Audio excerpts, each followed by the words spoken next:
Oh, that was flying in the wind. Hello, I'm David Butler. I'm Emily Freeman. And welcome to Don't Miss This. I forgot what our show was called for a second, but that's what it's still called. So glad that all of y'all are here. I don't know what month this is going to be in, but happy whatever it is. Oh, and let's just say this. Please bless COVID-19 is over. I know. By the time this comes out, it will be. Oh, I hope so. I will speak hope. Okay, thank you. Into this. Okay. All right, y'all. We're doing today Mosiah 18 to 24, 78 chapters of the Book of Mormon today. And we're look who's back. Back again. Okay, the map is back because we have to start talking about this guy again so that you know where we're at. But just so you know, all of this spaghetti is about to become Resolved. We're so happy. We're all going to get back together. No more flashbacks until the Book of Ether. Okay, so hold that for a second so that we can tell. Okay, this is where we're starting right now. We're going to start with the map. Right? We have to because Mosiah 18. Okay, this is what happened. Remember, you have these people. We're in the middle of this flashback because Zeniff came down from the Nephites and they were all living here. Noah was a bad guy. Limhi is his son, and that's when they're going to meet Ammon. Yeah, Ammon's not here yet. Pretend we don't even know who Ammon is. He's a surprise. Okay, Alma broke off from the people of Limhi. Because he had to run away from Noah. Yeah, he was converted, and we're going to look at that part in just a second. And he is going to run away, and then they are going to be their own people. And we're going to watch their story until they get to go back home. And then we're going to go watch Limhi's story until they get to go back home. So it's actually the tale of two cities today in just a minute. But we're starting with Alma's story. So he's run away. Remember, we ended last time with that awesome thought in chapter 17, but there was one. And Alma starts to teach. He writes down and he teaches. That's probably why Abinadi's whole sermon, right? He writes down everything Abinadi taught him and he starts to teach other people about this redeeming and delivering God and gathers together a bunch of people. But he's like Robin Hood. He has like a bounty on his head. He's not stealing from anybody though. And doesn't know how to do a bow and arrow. But he is gathering people who believe and they're meeting together secretly out at this place, and people are they're kind of forming this little group together and they're going to all leave together. And they're at the Waters of Mormon. You know exactly who they are and where they are. Chapter 18 of Mosiah. Okay, yeah, this is where it starts. Privately teaching the people in verse 1 and gathering them together. Teaching them, look at that, which was to come. Verse 2, I think it's neat. He's like, this is what he learned from Abinadi. About the resurrection of the dead, the redemption of the people, the power and the sufferings and the death of Christ and his resurrection and ascension into heaven. It's just this beautiful Jesus-centered teaching that he's doing. And many believed in his words, and they took him to a place which was called Mormon. And they go there, and who loves that it used to be infested by wild beasts? That's an unneeded detail. But they are teaching them. It is a needed detail, though, because that's probably why no one was there. Oh, true. Except for them. It's like Sherwood Forest. He really is like Robin Hood. We never even knew. But this is so awesome. They gather together at this place, and you get this beautiful teaching about baptismal covenants in this chapter because they all believe on his words in verse 7. And they learned about repentance and redemption and faith on the Lord. And then Alma asks these questions. And we have right here on the paper this spot. They're about to say this is the desire of our hearts, just so you know. And these are the covenant promises of those who've been redeemed. And he says this, starting in verse 8. And not just redeemed, but let's say this too, who are going to enter into the waters of baptism. This becomes the covenant of baptism. This is my favorite place to go when you teach baptism because you learn what we recommit to every Sunday at the sacrament. Is right here. Okay, then you go. This is your favorite place. I love this part so much. So I love when he says this in verse 8, chapter 18, verse 8. It came to pass that he said unto them, Behold, here are the waters of Mormon, for that's what they were called. And now, as you are desirous to come into the fold. Hi, I'm David, because that's what I'm called. And come into the fold of God, and are willing to be called his people, And then here's what you're going to be willing to do. Bear one another's burdens that they may be light. Be willing to mourn with those that mourn. Comfort those that stand in need of comfort. And to stand as a witness of God at all times and in all things and in all places. I just love the thought that that is the covenant. That's what we promised that we're going to do. And I can remember being at women's conference several years ago, and I was sitting in a talk that was being given by Mary Ellen Edmonds. And she was talking about getting through times of trial. And then she just said this one line. And right when she said it, does this ever happen to you where someone says something and it is like seared into your soul in that moment? It was like one of those. Like of all women's conference ever in my entire life, this is the only line I remember. And she said, in times of distress, hopefully a covenant person is within reach. And I remember thinking to myself, what does she mean by that? Like, it was so interesting. Why in times of distress would you want a covenant person? I was trying to think in my mind, as opposed to like anyone else in the world. And I thought about it for a lot of days after, and finally was led to this place, because a covenant person would bear the burden with you, would mourn with you, would covenant with you in that, or would comfort you in that time, because they had covenanted that they would do that for anybody who needed it. That's what they would do. That is the promise. And I just love the thought of that. In times of distress, hopefully there is a covenant person within reach, because what that means is you won't go through that thing alone. Yeah, and it's neat to think about that whole idea of that covenant relationship, entering into relationship with God, and now entering into the work of God. Almost like, okay, I want to be your people. I added that as this one. Yes. Even though it happened at the beginning, right? I want to be called your people. And it's like, what do the people of Jesus look like? What do God's people look like? They look like those who comfort, and they look like those who bear burdens, because that's the work of Jesus. Yeah. That's what it looks like, to stand as a witness everywhere you are. Yeah. No matter where you are, like that you will act and live like that. And I love this. Alma says, if this is the desire of your hearts, then what have you against being baptized in the name of the Lord as a witness, right? That this is the life you are going to strive to live. And you right? love too in that same verse where he's like, and then you're going to have, you already have some of his spirit. It's what brought you to the waters of Mormon. But you love that the promise at the end of verse 10 is he will pour out his spirit more abundantly upon you. And I love the thought of that every time we enter into an ordinance or a covenant with God, realistically, at like the very base of any blessing that we get from that relationship is that he will pour out his spirit more abundantly upon us. It's just an abundance of the spirit comes through every covenant we make. And I love that. Yeah, Elder Bednar taught that so beautifully in this last general conference. Just that relationship of those blessings of grace and power, the power of godliness that comes in those moments. And what is that additional abundance of spirit and power going to be used for? God's work, right? That same thing. And we cannot skip this part. No, please. Are you going to do 11 right yes! now? Yes! Listen, favorite. Everybody, I'm about to start a revolution. And now, when the people had heard these words, they clapped their hands for joy and exclaimed, "This is the desire of our hearts." Why do we not clap in church? This is our scripture. This is our scripture. And why are we not clapping to say, "This is the desire of my heart"? But it's so cute that they're so happy. Like this big touchdown cheer just goes They up. just cheer. Yes. Like, it's so good. Love that Today, part like so after much. a musical number, people are like this. In the waters of Mormon, But people are listen, like, "I got something to say." It's like what everyone wants to do when they announce new temples. That is it. It's that excitement that they have for like, Nelson yes, said that to is do how I it want to get reverently, baptized. but It's now okay. we're a Reverence church can also be powerful.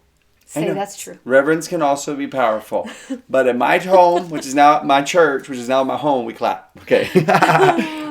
This is another part that we love so much about this section right here is this verse. If you go down a little bit, starting in 16, there's that first baptism, and then people are getting baptized, and after this manner he did baptize everyone that went forth to the place of Mormon. And they were in number about 204 souls. Who, I love that part. It's not about 200. It's 204. 1, 2, 3, 4. That's so awesome. And they were baptized in the waters of Mormon and were filled with the grace of God. Do you love that that is that connection to abundance of the Spirit? Yes, Is being filled with the grace of God. And you love, let's just make sure you catch all these because it's so good. Will you just, as you're going through Mark, in verse 10, he would pour out his Spirit more abundantly. In verse 12, O Lord, pour out thy Spirit upon thy servant. On verse 13, and may the Spirit of the Lord be poured out upon you. And in verse 14, they arose and came forth out of the water, rejoicing and being filled with the Spirit. And it's so interesting because Elder Christofferson is the one who taught us that the Spirit is the messenger of grace. And this is where we see that come to fruition. It's just right here in this pattern. So good. Okay, then they're just talking about, just keep looking through there of all that teaching that's in that whole section. And it kind of culminates, well, at least for me, in that verse 30. I love this verse so much. It says, now it came to pass that all this was done in Mormon, by the waters of Mormon, in the forest that was near the waters of Mormon, the place of Mormon, all the Mormons. Okay, that's all the Mormons.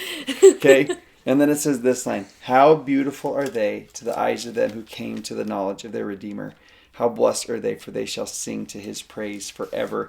And we love this question right here that you can take time to answer and talk about of where are your waters of Mormon places? Where are the places where you came to know your Redeemer, where you had experiences with him?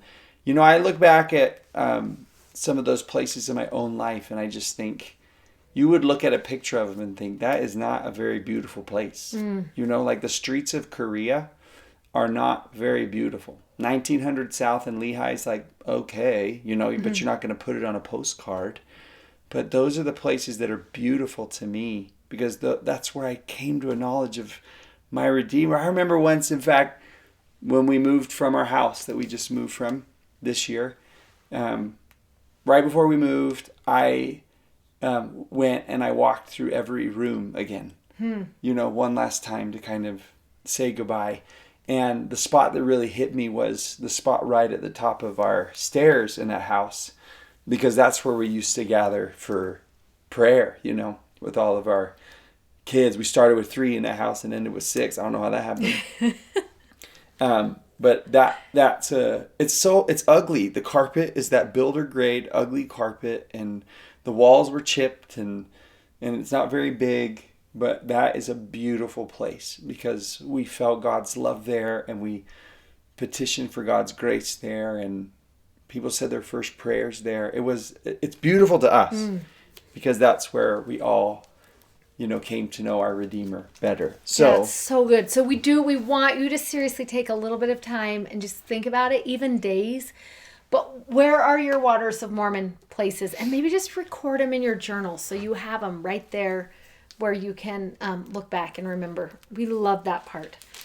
So awesome. Okay, we're going to shift a little bit here where now we're going to tell these 2 stories. Do you remember it without the map? Or I do can we hold need the to map for a bust that second. guy Yeah, out let's again? get it out for a second. And let's just So remember we're what happens. watching these people. Alma's people are now going to leave this area, the waters of Mormon, and they're going to go into this new place called Helam. But when they're there, they're actually going to get put in bondage by a Lamanite group. Okay? And we're going to kind of talk about that so you know what's happening. We're going to talk about that in a second. But that's one group. When I say Tale of Two Cities, that's one group.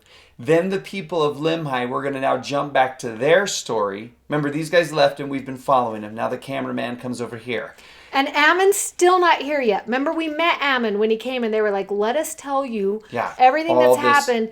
Okay, so we're still in that retelling. We're telling about when they left and came down, and then then the Lamanites and all of that. Ammon still has not come down from right here. Okay, but he's about to right here. We're going to hear the same story again because it's kind of part of the retelling.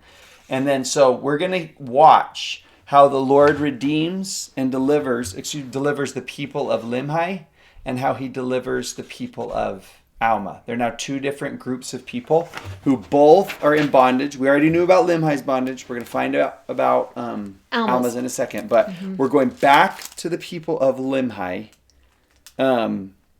Back in, well, where should we start? In chapter 20? Should we kind of tell? Yeah. Let's tell 20 really quick because it leads us to where we're Okay, going. so Noah, remember, had Abinadi burned at the stake. And then what happens right after that is the Lamanite army attacks the people. And as they're coming in to attack the people, Noah and a group of people run out and escape into the wilderness, and they leave behind the women and the children. And some people are like, "You're crazy, we're staying." And other people go with him. Well, they go into the wilderness, you remember, and the people turn against Noah. And they're like, "Now we realize that you have led us into such a problem. I can't believe that we left behind our wives and children for someone like you. What were we thinking?" And they finally come to themselves, and he gets burned at the stake. And the priests are like, "Uh-oh, we're next." So they run off into the wilderness, and the rest of the people go back into the city. And now that's Limhi's people, and they've been captured by the Lamanites, right? That's and now they're kind of in agreement with the Lamanite king that we will pay you heavy, heavy taxes and kind of be your servants and slaves, is kind of what is going on right here. And don't forget about the daughters. Oh, okay. And some of the daughters of the Lamanites who are in charge of Limhi's people like to sing and dance and bathe out in the river area. And they get kidnapped by Noah's priests. And the Lamanite king thinks it was Limhi's people. So he comes and attacks them. They win the battle and fight back. And "Why'd you attack us?" And "You stole our people. You stole our girls." And "We didn't steal your girls. It was those priests." And he's like, "Oh, sorry." And now they're like, "We're going to find those priests." He's like, "We're going to find those priests." And so when Ammon comes from that top area down, they actually think that it's some of those priests. And that's why they kidnap him. That's why they put him in jail. Remember that part of the story he wasn't going to tell you yet? That's the part of why they got all tied up. It's because they thought they were those people. Yeah. So now Ammon is there with the people of Limhi.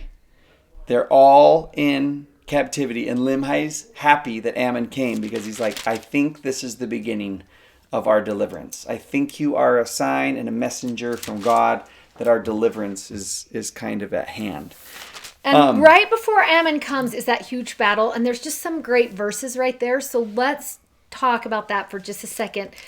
Where it's going to talk about now they're in this bondage. What chapter are you in? I'm in 21, verse 11. And they have their continual cries in verse 11. And the third time they suffer again. And then in verse 13 it says, "They did humble themselves even to the dust, subjecting themselves to the yoke of bondage, submitting themselves to be smitten, driven to and fro, and burdened according to the desire of their enemies. And they did humble themselves even in the depths of humility. And finally they start crying mightily to God. Even all the day long did they cry unto their God that he would deliver them out of their afflictions. And now the Lord was slow to hear their cry because of their iniquities. Nevertheless, the Lord did hear their cries and began to soften the hearts of the Lamanites, that they began to ease their burdens. Yet the Lord did not see fit to deliver them out of bondage. And it came to pass that they began to prosper by degrees in the land, and began to raise grain more abundantly, and flocks and herds, that they did not suffer with hunger." Okay, pause for just a second, because on the study guide paper, what you have are two sections here of different lessons that you learn about the way God delivers people. Some are the same in both of them, but it's just interesting to see that there's two groups of people who are both enslaved by the Lamanites, and how God delivers them in such different ways, and the little lessons that you can learn and we love from both of these them. lessons because a lot of times we focus on stories where the miracle is the focus. We hear what happened at the end. We hear the promise. We hear the answer that came. And we kind of live in that place. But what happens if you're in the middle? what are you supposed to do? What if your answer didn't come yet? What if you're still waiting for your miracle? What are you supposed to do? And one of the things that I love about these two back-to-back deliverance stories is we actually get to see them in the middle. And we get to see God working with them in the middle. And there are lessons that come in the middle that are really good for us in our middle. In fact, this one in Mosiah, I'll never forget. Several years ago, I got really sick unexpectedly. I am a super healthy person by nature, and I have tons of energy all the time. And I'm kind of a doer. I like to do stuff, which is the way my family is. And so I like to go. I like to do stuff. Well, I got really sick in November several years ago, really sick. And I was teaching seminary, and it started with a melanoma on my leg, but then it just went downhill from there. And by December, I was flat in bed. I couldn't get out of bed ever. And I was freezing cold all of the time and so tired. It was like all of a sudden I turned into this 95-year-old woman overnight, and no one could figure out what was wrong with me. Every 3 days I would go into the doctor. I was in emergency rooms in December 3 different times. And every time I went, I can remember saying to the people, I am not well. Something is wrong with me. But nobody could figure it out. And they were like, maybe you're just tired or whatever. But I was like, no, it's not my personality to be tired. I don't get tired. So that something's not right in me.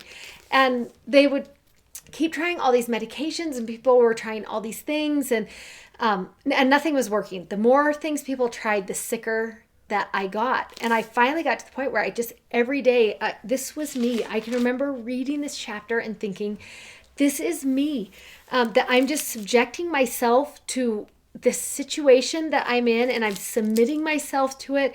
And all the day long, I did cry unto the Lord that he would deliver me, that he would somehow get me out of that place. I can remember thinking, I can't live the whole rest of my life like this. Like, I will go crazy if this is my life.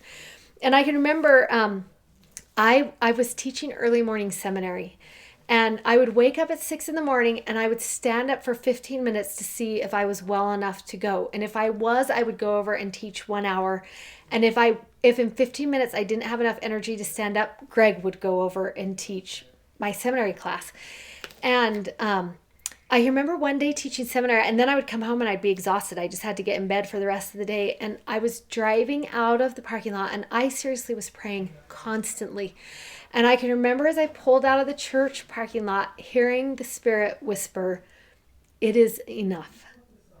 And I can remember thinking to myself, am I about to get better? Because I want to get better so bad.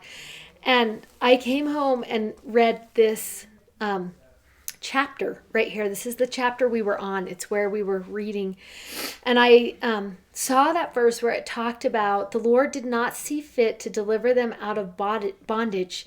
And it came to pass that they began to prosper by degrees in the land, that they did not suffer. And I wrote those 3 words down on my bed, because I was in bed all day long, every day, that they would prosper by degrees and they would not suffer. And I looked at it all day long, every day. And that is what happened in that situation. I didn't get better the next day. I was diagnosed with Hashimoto's, which is a thyroid disease. And sometimes you can take medicine to fix that situation and it just fixes. And for some people, you have to take medicine and then actually change your entire diet in order to fix it. And I can remember finding a doctor who would help me with that.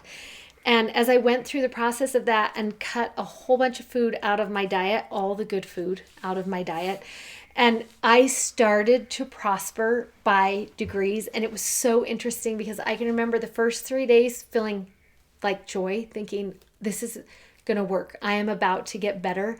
And then on the 4th day, in my mind, I was like, wait, this is going to work. I'm going to have to live my whole life like this in order to not be in bed every day. And that is true. I now have to live my whole life like that in order to not be in bed every day. But it is interesting and true. Sometimes the miracle comes in one night, in 24 hours. The answer just comes and it's over. And sometimes he prospers us by degrees. And that is so hard. But I love that we come to know him in that process of prospering by degrees, even if it's slow going for a time. And I love that you just said that line, because whenever I read this part about where it says the Lord did not see fit to deliver them out of bondage, it's because there's a reason that he's not delivering them out of the bondage quite yet. And I always think it's because when he says he was slow to hear their cry, you're like, that's not his nature in other places. He immediately grabs Peter's hand. The man outside the temple immediately receives strength in his legs. All of these can have their spiritual equivalents. Like she's telling a physical story and we see physical miracles in here, but they all have their spiritual equivalents of, wait, why is this taking so long? And that line's so interesting. He was slow to hear their cry. And it's like, sometimes I think it's like, oh, because their hearts weren't quite ready yet. I'm not saying that's for you, Well, but I just like that it's like, I've got a different type of deliverance Yeah, here and my for timing you. is different. And I think it is important because I'm not kidding you. I never prayed so hard in my life as I did those 4 months. And it did feel like the Lord was slow to hear my cry. And I can remember having a conversation with a friend one afternoon that I was like, this is taking so long. It's taking so long. And he said to me, okay, this is what we're going to do right now. This is what I want you to do.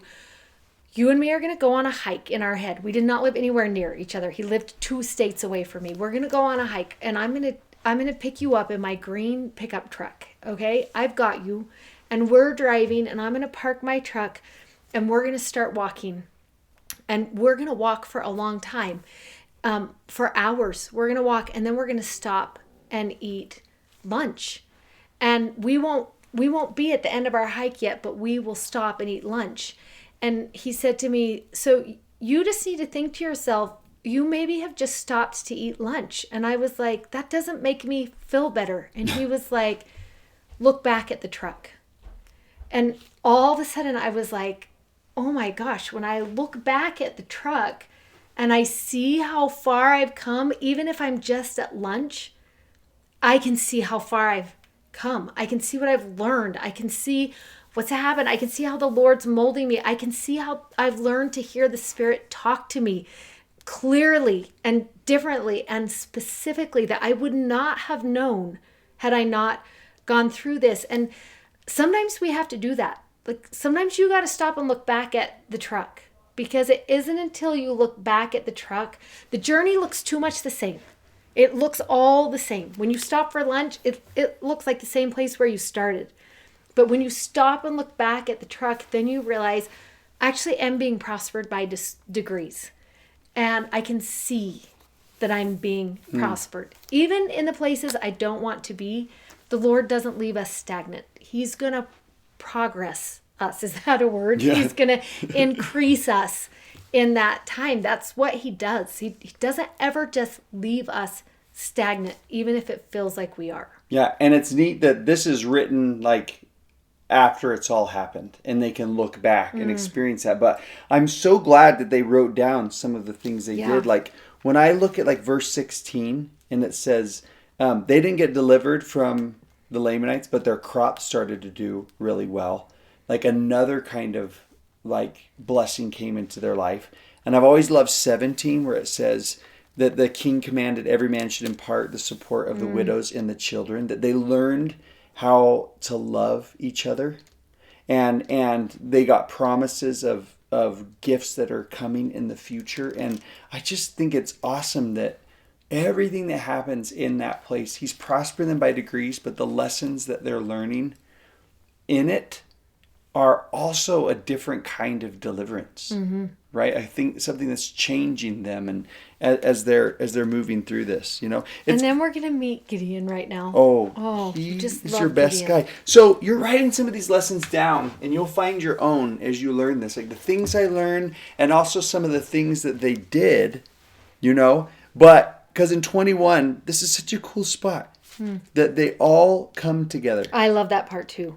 Is that the right verse? Yeah. Am I in the right verse? Oh, it's 22. Yep, it's right at the very beginning of 22, Yeah, right I'm in the before we wrong meet spot. Gideon. So verse 1 and 2. that all the people should gather themselves together, and this that they might have the voice of the people concerning the matter. And they could find no way to deliver wise. themselves except they did this thing that they were like, but this isn't going to work. But it's the only thing they could think of. And then we meet Gideon. Yeah. Oh, you just love Gideon so much. He's one of your favorite heroes. And it's fun that he comes in and he's almost like, hi, you've heard some of my advice before, but I just sort of like, if you have not found me, verse 4, to be an unprofitable servant, or if you've ever listened to my words in any degree and they have been of service to you, maybe it would be your desire that I could give you this idea and I could be your servant again in delivering the people, because I have an idea. And he says, tell us, and it's fun that they've all gathered together, but the idea came through this one servant who comes in, this great man. Just love him. And he's like, okay, I've got this great idea. There's this back pass out the back of the city. And remember, he was a guard of Noah's, so he knows the city super well. And he's like, there's a back pass out there, and there's only a couple of guards. And at night, they're usually drunk. And so, we could take advantage of that. Yeah, he's like, I'll go. I will go in. I will take wine. I will give it to all the people. As soon as they're drunk, then we'll sneak out. Yeah, in verse 11 it tells you they did depart by the night into the wilderness with their flocks and their herds, and they went around this way, and they were led by Ammon and his brethren. And we forgot my favorite part. Where is that part that I loved? Oh, we can't miss in chapter 21, verse 36. Before they all gather together in that place, and they're trying to decide what to do. And it says in verse 36, and now all the study of Ammon and his people and King Limhi and his people was to deliver themselves out of the hands of the Lamanites and from bondage. That's what everybody's thinking about. But here's my favorite part. Who are Ammon's people? Do you remember who they are? It's his 16 strong men. And who loves that they just sit around at night? Ammon and his people, his 16 strong men, and they're like, how are we going to get out of this? What are we going to do? I just love the thought of that team of men gathering together and saying, so awesome. What are we going to do Someone's like, right okay, now? What about a kite? We could do, air balloon. But I was thinking as you were just reading that, those 16 people, just how neat that is, that sometimes when there's somebody with a problem, that people will gather together and they're like, and they're let's in it. study this out and let's figure out. It comes back to this. I'm going to mourn with you. I'm going to bear this burden with you. We are going to figure this out. And sometimes you need to do that. Just keep studying and talking and working through those things. It's awesome. Okay, let's go to the other people. Should we? But hold on. Verse 14. Oh, wait. What happened? Mosiah 22, and it came to pass, they finally get to Zarahemla after many days in the wilderness. Oh, I forgot the happy ending. Yeah, you forgot the happy ending. And Ammon leads them home, and it came to pass that Mosiah received them with joy, and he also received their records, and the records which had been found by the people of Limhi. So you just love, here they are. Okay, they made it. They got delivered after all that time. Okay, now you can talk about Alma. Oh, but remember right before we started when we talked about how cool that was, remember when Limhi sent out some people to go try and find where the land of Zarahemla was, and they got lost, and instead they stumbled upon this other place instead? Those are the records that they bring with them. Because remember, they find those out there, and what looked like a disaster, what looked like a failure of a mission, actually is how we end up getting the story of the book of Ether, which is cool. It's such a great detour. Sometimes that happens, right? That God's like, here, you stay here in bondage. You have to. I will prosper you by degrees. You send out this. And this happens a while before. Right. Get those plates. Well, right before Ammon came. Actually, that's right when it happened. They come back right before Ammon comes back. This beneficial detour. Yeah. So neat. Good. Okay, now Alma. we'll do the Alma people, their group. And again, you're kind of studying what do they do and what does God do and what does it look like in these middle moments for, this story of deliverance, that neither of them happen overnight. Plenty of stories like that. But what is it that happens as you go through? Now, Alma, you remember, leaves, and they leave with their people from the waters of Mormon. The Lord tells them to leave from there, and they come to this beautiful place, and they end up naming it the land of Helam. And let's read about it. And it has waterfalls, I feel like. Yeah, But I don't and know it's if the scriptures say they do, but in my mind very beautiful they and do. pleasant land, a land of pure water. That's why you're thinking about waterfalls. Yeah. And they pitched their So tents, and they thirsty, began to till the ground, and they built buildings, and they were industrious, and they did labor exceedingly. Like, they came to stay. When you're reading this, that is what you feel like. Alma was like, okay, this is where we'll live now. This is where we're going to be, and it's a beautiful place. And it's so interesting because as you think about what happens, this is also a lesson we learn in the middle. They wouldn't have left Helam without the trial. And I think that's sometimes true of us, that maybe we would get in a place that was fine, but maybe God looks down and wants to be like, you're settling there. I have something better for you. But we're like, no, this feels comfortable. I'm happy with this. I'm happy to stay here. And he's like, no, I have something better for you. And in that, I think sometimes he's like, here, let me show you that maybe this isn't where you want to be. Let me light a little fire that might get you to the place that is going to be better. Yeah, and it's interesting that I was actually reading that this morning.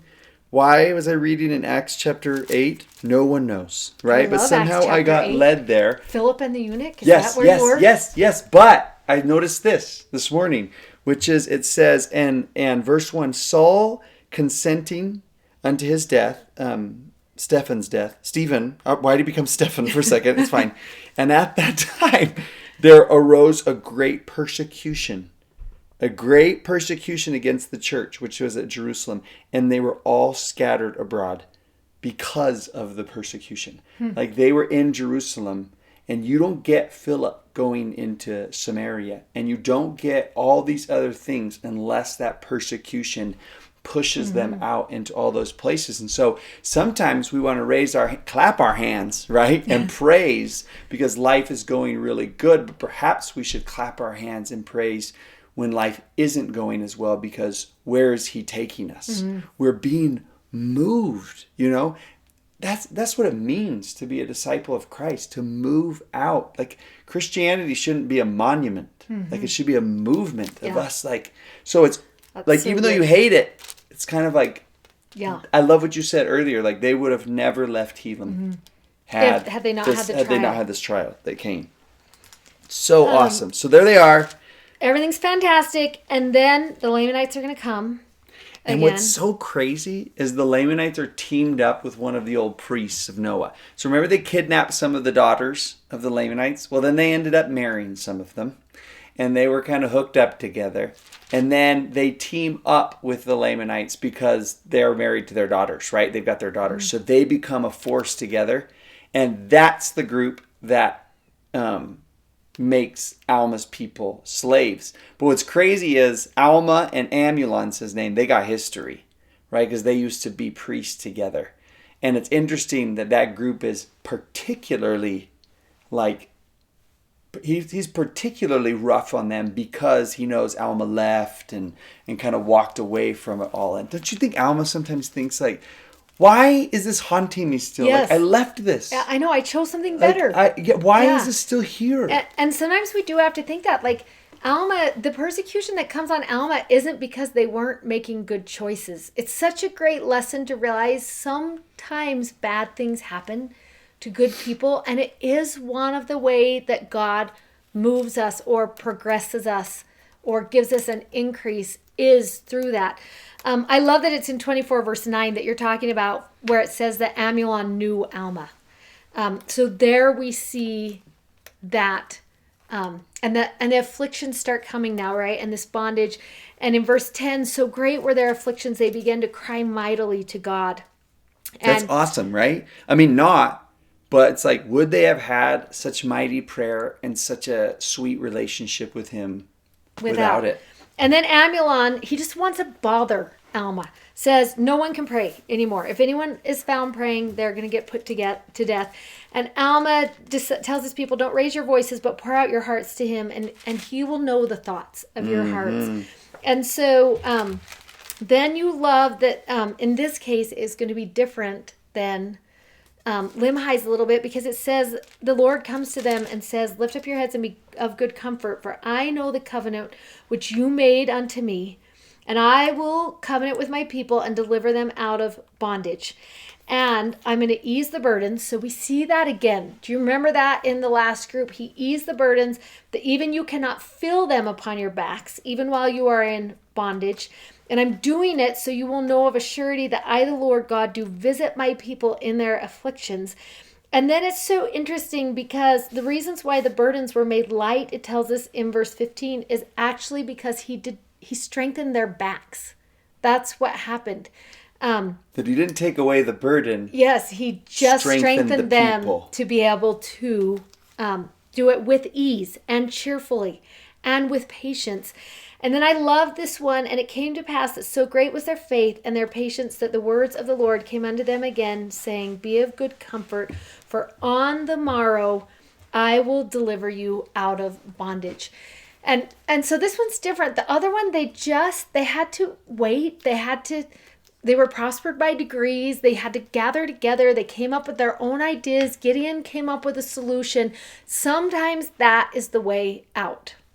And in this situation, it's going to be different. That God gives them an end date, right? It's tomorrow. That's when it is going to be. And he takes care of it. He has the Lamanites sleep longer. And he tells them, this is how it's going to go. This is what is going to happen for you. And it's so interesting to see. I mean, their situations are so similar, but their deliverance is a little bit different in both of them. And to recognize that sometimes that happens. Sometimes you're delivered tomorrow. Mm-hmm. And sometimes you're delivered by degrees. And you just don't know which one you're going to get. Yeah. And it's cool that in 23 he says, and then don't worry, I'm going to stop the Lamanites in this valley, that they won't come after you anymore. And the first part of Alma's story, like, he couldn't get away from that guy. And then this one, he's just like, I'm just going to stop it. But maybe I love this verse maybe as kind of the wrap up one, or maybe you have something else. But back in chapter 21, verse 5, this was true for both of their stories. Like, the way of deliverance was different for both of them, but two things were true. Number one, it says their afflictions were so great there was no way that they could deliver themselves out of their hands. That was true for both of them, that they were unable to do it on their own, and God became the hero of both of their stories. It looked a little bit differently, but they could have never done it by themselves, and he delivered all of them. And then now they can stand as witnesses of that. And you love in verse 25 when it says, you keep forgetting to tell the end of the story. Oh, well, you put me in the middle moments, and then now you're the happy ender. After they had been in the wilderness 12 days, they arrived at the land of Zarahemla, and King Mosiah did also receive them with joy. It was King Mosiah's best year. He was so happy. You got all the people back. Yes, we want that year. We want our best year. Yeah. Okay. Well, When everything's coming back. I don't know. It's cool that then they all have these stories, right? They all have these stories of, like, then they get to come all together, and it's just like, let me tell you what God did for us. Yeah. And they're like, let me tell you what God did for us. And now it's all over. Because especially when you are in the middle, like, it's so interesting. I can remember coming out of 2019, and it was a hard year for us. Remember, I told you, it was a crucible year for us. Every one of my kids went through something, like, not just hard, like, I don't even have a word for how bad 2019 was. And I can remember saying on my birthday, December 31st, I am so glad for this year to be over and to welcome in the next year. And I remember hesitation in that moment. I could feel this, like, I felt it. And it's so interesting because remember my cute friend Chris Belcher, who died in January, and we had several other things happen, but then look where we are right now, meanwhile. And how many people have sent around that picture, and have you seen it, of the slide that says 2020, and you're just coming down so nicely, and then boom, it's either that one, you fall off a cliff, or you come down and you're on a cheese grater. Have you seen that one? Oh, it's no. terrible. I hate that. And I looked at both of them and I was Grating like, cheese. oh, remember how I was so happy for 2020 on December 31st, 2019. I was like, this is going to be a good year. And it's not so far. It's not, right? We all agree it's not. But this is what I want to say. And then we're going to have that King Mosiah year. We are. Where the people, and he had great joy. And then he had great joy again. And that is what happened. And I just think to myself, oh, we need to pray for that, the great joy. It's going to come. The deliverance is going to come. And the great joy is going to come. And maybe it already has by the time this video goes, because we are recording way ahead. But if it hasn't, everyone, it will. It's going to. And part of that joy that came when they all gathered together was because of who they became before the end. You know, like it just would not have been an experience like without the middle. It wouldn't have been as happy as an ending of an ending. Yeah, but these are good middle moment lessons. So take some time to think about all of these. You'll use them for your whole life, sadly, but true. Yeah, or happily. Yes. So, all right. See you next week.